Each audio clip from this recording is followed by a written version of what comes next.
Hello. I had a few people ask me about merging information into ornaments. So I'm going to do a quick little tutorial here on a Sunday night. It is almost midnight Central Time. So let's hopefully wish for the best here. I have it set up a little bit, so I'm in Silhouette Business Edition. And I'm going to do the dog paw. But I'm going to add in the 2020 for the year. So let me zoom that in a little bit so you can see. So this one, the dog's name is Cash, and here's 2020. So because 2020 is going to be on all of them, I actually did that first. I'll zoom down here. And I did one and then I copied and pasted it many times, so I didn't have to redo that in each individual one. But it'll be the same method for the names. So I need to make these dog ornaments for 7 dogs. So I went ahead and typed out their names, and I like a font where the letters are going to be touching pretty much. You can see here in Chico it's not. So what I'm going to do is I'm going to click on it, and then I'm going to come up here to Object, Modify, Weld. And it's going to weld it mostly together. But see how this C is off by itself? I'm just going to bring it in a little bit. I might rotate it a little bit so that we have, if it's adhering on 2 ends, it's a little bit more strong. And then this dot, I'm going to bring down to touch a little bit. And sometimes with dots, they're just weird a little bit. So I make it a little bigger in this situation. And I'll maybe rotate it a little bit like that. Okay, now I'm going to select all of that by dragging my cursor and come up here and weld it again. So Object, Modify, Weld. And now you can see we have the name Chico. So let's drag Chico down to one of our dog paws that's kind of ready. So here we got a dog paw. I'll move little Miss Paisley out of the way so we don't see her right now. So you really can just kind of line this up what you like best. I mean, it's going to be an ornament on a tree. It's going to kind of spin and move all around. So I'm not really that worried with like symmetricalness. I'm going to stretch it out. Of course, it's going to be stronger if the more parts are touching when it gets cut versus it just being free floating. So I'm going to kind of pull it down and big this way. I might not want it to cover so much of the snowflake, but I still want that C touching over here just for some support. So I'm going to pull it up a little bit, and I'm going to go with that. I think that's fine. So the goal here is that I've been markering, so my hands look disgusting, but I'm going to go ahead and subtract this name from here, and then we're going to slice the areas that we don't want to cut. We just want to score on the Glowforge. So I'm going to go ahead and select both of these. I'm going to go Object, Modify, Subtract.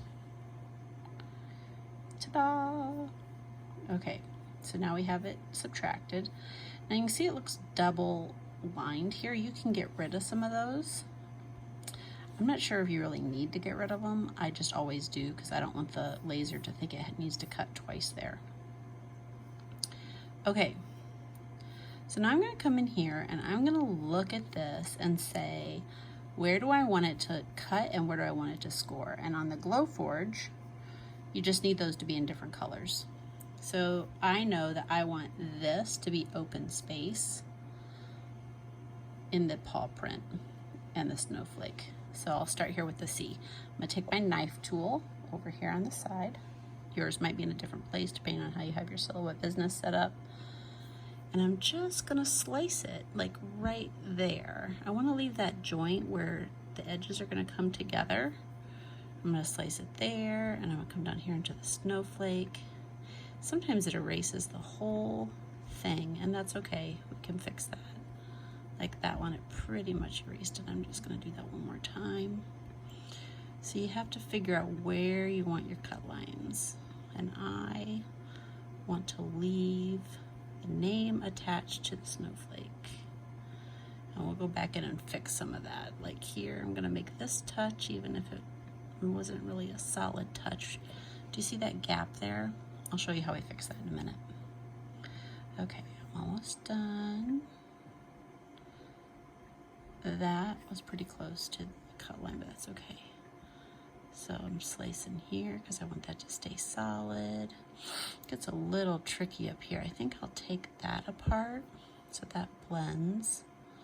I want this to stay one piece, and I want this to stay a piece. Okay, I think I got it all.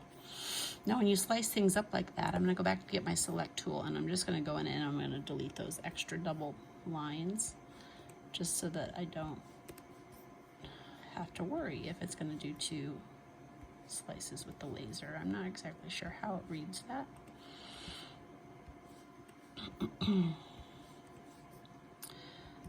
And of course I picked a name with lots of connections, so you may get lucky and you may not have that many. Now what I want to do, and this is going to be hard to do one-handed, is I'll just do them individually. I'm going to click the ones that I just cut apart, and I'm going to make them purple. That seems to be my go-to color for scoring. You can pick whatever color you want. I don't normally do this individually like this, but I'm holding my camera right now because, oh my goodness, you should see. Okay, why doesn't it want to give me that one? Hello. Oh, I see why, because it's attached right there. Do you see that little spot? I'm gonna zoom in a little bit because we're gonna have to fix that. Okay, so we'll bring our knife tool back. We'll cut right there and right there. We don't want to mess with that outside line. We want that to cut. So I'm gonna click those 2 red dots and they kind of magnetically pull together. Okay, so I went, and when I was messing with the dots on the outside line, it automatically went to controlling the points on what I'm working on. So then I just click off to the side and I can go back to my select tool. And I'm gonna keep changing all of this to purple. That one did not change, okay? And then I had some up here around the H. See, if I were holding my phone, I would be able to shift and then select all of these. That would be much easier. Okay, this one, I want that to cut. Okay, here's one. And then here's one, and that should be good. Now I want to zoom way in like I am, maybe even a little bit more, and I want to look at all my cut lines. See how these are not together? I'm going to double click on it so it goes over to the point editing. But if you can't get it to open, then you would just click on select point editing. See how these 2 dots are super close together? And they're in the same path. There's no break in that path. So it's gonna try to close it. As soon as I touch the red dot, it's gonna close. Watch this. Magic. Okay, now this one will be a little different because these are not, I don't think these are in the same path. Let's see. Actually, yeah, they might be. Let's try it. We'll know as soon as we open it. Yep, see those 2 red dots right there? We're gonna click those over. Boom, now we have a connection.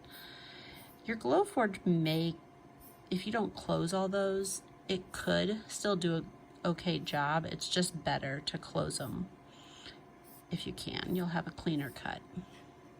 So I'm just going around and I'm checking, oh, see how this one's open right here? Can you see that? Now I doubt that these are in the same. Oh, they are. When they both show up together like that, then you're in the same path, and all you gotta do is click one and it will kind of automatically pull over to the other. Okay, so we got all our points closed for cutting. Now we're gonna go back and deal with the ones we made purple. So there's several ways you can do this. You can like widen it, line it up, and then go to edit points. That one's kind of in my way, so I moved him back, and then I'm just gonna drag the red point over. And when I eventually transfer this into Glowforge, I will mark these for score. So this still gives you the definition of the letters, but it keeps it a solid shape with what you want to cut out. And I'm gonna have to look at that one because that one looks weird. I'm not sure why we've got a little bend like this. Let's get it and see. I'm not sure about that. So I'm just gonna delete these points right here. Delete, delete, zoom in, and see. That looks fine. Okay. And then in situations like this where my knife tool was too big, you can come over here to your drawing, freehand tools. I like the squiggle line, and then you just draw a line from there to there, select tool, click on it, change it to purple. Everything that's in purple will be one action in Glowforge, so that's important, or else Glowforge, if you send a project to it with too many different colors, it's going to merge them together, and that's just going to cause havoc for you.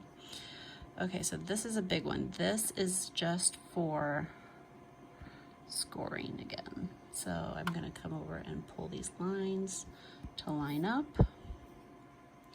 Same thing with this little guy. He's pretty tiny. Oh, look, I pulled him over and he went right to where he was supposed to go. On both sides, yay!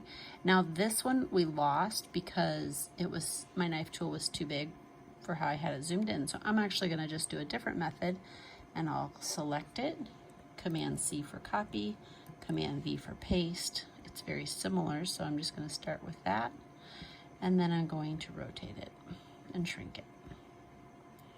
So that works.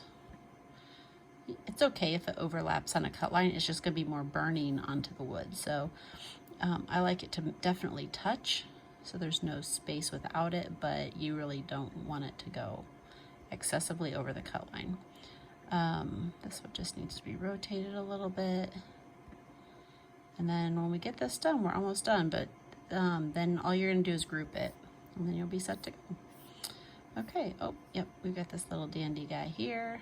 Now he's kind of funky shape, so I'm not just going to expand him. See how these two points are over the top of each other? You can only adjust points when it's the line with the point in the middle. If it goes to anything else like this, you're just going to end up moving your bar.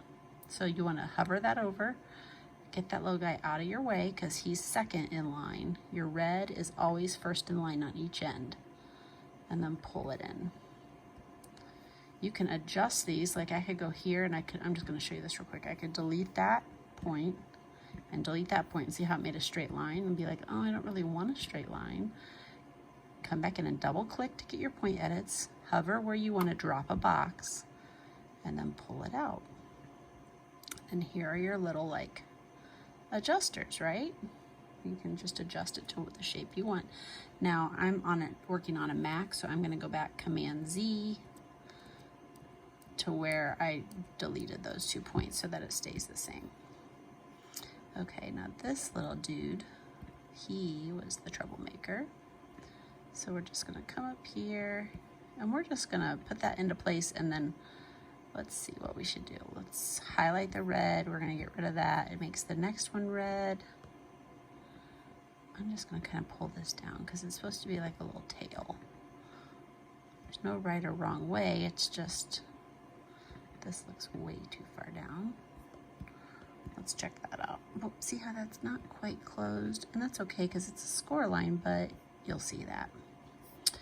All right, I think we got it all, so I'm gonna zoom out. It's hard to see the color difference on this because it's black and purple. I actually usually use red and purple, but I'm gonna select all of those by just dragging. All I did was start in the bottom corner, drag up and over, let up, and Command G for group, or you could go Object, Group. See your little stars right there? That tells you what to do. All right, now Chico's done. So now when I send that to Glowforge, I will select the black to cut. It won't say black and purple, but it will say 2 different actions off to the side. I will select each one, set 1 to cut and 1 to score, and then I will be good. I hope this is helpful. Have a great day.